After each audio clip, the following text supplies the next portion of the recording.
abatezi b'akaruru mu kicweka kino kwityo wiro ubu batemereza Emitima abo bwinazi hamwe n'enkoni ezabateirwe ombwire bw'okuronda akaruru.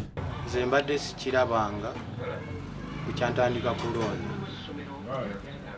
kubanga nali sirabanga misaayi gy'abantu we gigenda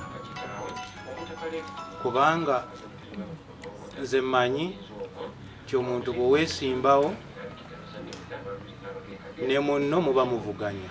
Ekiri kukirayo okusaasa n'okugira ngu abantu aba bamwe tibarabaasize n'okuteera akaruru abo kugira ngu bakaba nibakijanjaba obuta obwabahikibweho. Kyasinze okunuma butakozesa ddembe lyange ng'omuntu kugenda ku kyalo kyange kubeerawo ng'abantu balonda akalulu kaabwe.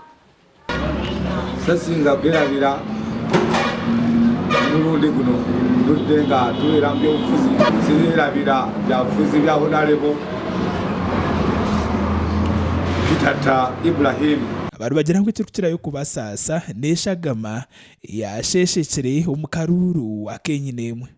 Kye twasinze okulaba nti kano tekabadde kalulu wabula Ibrahim yabadde alina n'ekigendererwa nga azza kuyiwa musaayi kuba yatulese atukosezza ffe tetubadde tetumwinako buzibu kuba ffe tetwayesimbawo. Abantu bagira ngu kyaba nkye baasika ateebweho obulyo obw'okurebeka ngu akaruru tikagaruka kuteerwa omu kibiina kureka bagume nibatoorana butoorana nk'okukiri kukorwa omu bibiina by'obutegetsi ebindi.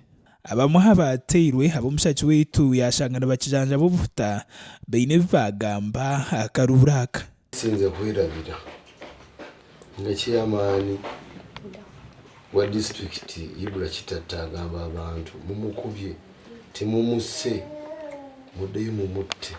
Tekanali ntuukanga wali olinaga mu mukaddimulesewo waaki musimbeko mukube oyasana kukubibwa ddala. Abantu bagira ngu obwahati tibakibaasa kugira eki bayekorra eki bari kugira ngu eki nikibaasa n'okwija kureeta enjara omu maka gaabo. Ibula Kitata abadde avuganya ku ntebe ya member wa parliament mu kamyufu ne chairman mwanje William w'ekyalo Luyembe batuliyirire. Soomozebwa kungi kuba yabadde anoonya akasente n'aleeta ne tufuna ekyokulya. Era okuba lwe baamukuba ennaku zino tuli awo tulinga bakateeyamba kuba yali atuweereza ali ku ndiri yeebase. Muringo nugwo gumwe nibeetombetera chairperson w'entebe ya kataano wa district egi Ibrahim Kitata obu bari kugira ngu niwe yareetsere abantu aba ababateire n'emihini. Twadduka okwekweka mu nnyumba nimwe baatujja amabuloka ku nnyumba ne bakoona ennyumba ne bakuba nga basanga ekipande kya muyanja ng'ekyo bakiyuzayuza. Ebyo bikiri aho ne Muhammad Miyanja Sentai naera gavumenti kurabira omu bitongole byayo by'okwerinda erijeyo ekwate buri muntu weena wabiriri omuri eki kikorwa ekyari kugira ngu kikatsiga emitima y'abantu eyemereire. Mu mbeera y'okusinkinga justice tujja kusinkinga n'okulaba nga abantu abo babeera compensated kuba baakosebwa bafuutinze medical bills. Of course nze n'omubaka mbadde mbakwatirako.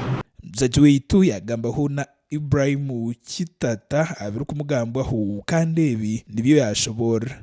Nze nkyogerako nti enkambi eno eya Sentayi yerudde ng'esuubiza abantu okubeera nga bakubibwa.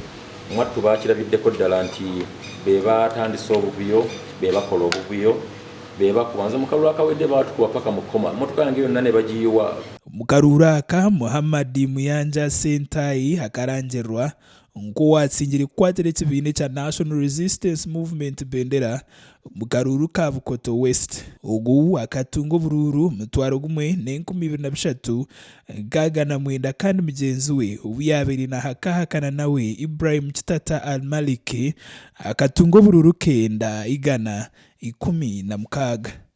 Amakuru aga gasha kwa Bashir Karema abwa tayari Westo mu Lwengo.